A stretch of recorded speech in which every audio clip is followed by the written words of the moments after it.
So you're out rail fanning along the CSX at Deshler, Ohio, and a train comes rolling through with BNSF power. Is it a BNSF train? Why is there BNSF power 200 miles from the nearest stick of BNSF rail? Well, the answer is fairly straightforward, because of a thing called horsepower hours. Back in the day, you'd rarely, if ever, see one railroad's power on another. Originally, this was due to the complexities of steam locomotive maintenance. Due to the short periods in between servicing, all major terminals had to pull locomotives off to service them.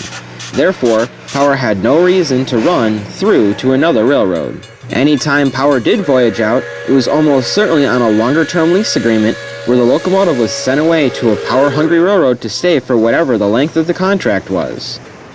Fast forward to today's diesels, and those limitations are gone.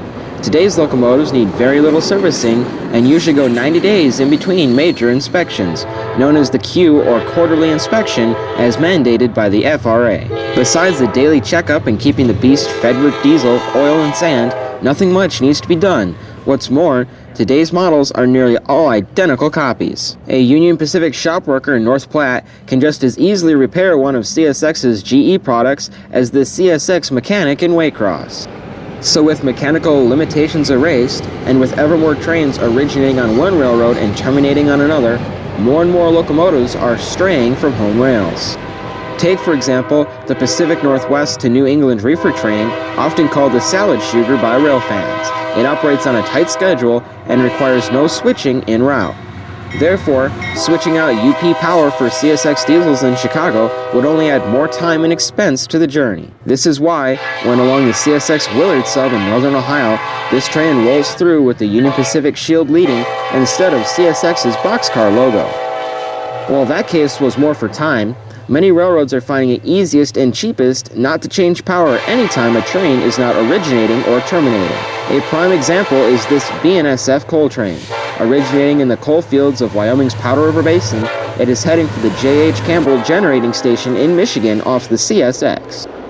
While this train has very low priority and almost no need for speed, BNSF and CSX still find it advantageous to just leave the BNSF power on. At Cicero Yard in Chicago, a CSX crew simply boards the BNSF power, notches up the throttle, and off they go. So how does this all make sense economically? Isn't UP being cheated by allowing CSX to use their power? Isn't it the same with BNSF? How is CSX getting all of this power for free? Well, quite simply, they aren't. Railroads keep track of how much power they owe each other in a unit called horsepower hours, a metric designed to repay others and keep the system equitable. So think of it like this. When CSX is using this BNSF power to operate their coal train, BNSF is receiving horsepower hour credits, which CSX must repay at some point. Now, because all the major railroads share power with each other, most of these credits are canceled out. CSX power roaming onto BNSF cancels out BNSF power rolling on CSX. If this balance gets too out of touch, then railroads simply pay up in cash. This way, railroads can save time and money by reducing the number of power swaps undergone in rail yards. Utilizing today's highly reliable motive power and long-haul trains, railroads can maximize the time their assets are moving freight, and less time can be wasted changing out one locomotive just to add a different one. And that is how CSX power ends up in California, and BNSF locomotives deliver coal in the heart of the Northeast. Thanks for watching this explanation edition of the Thornapple River Rail series.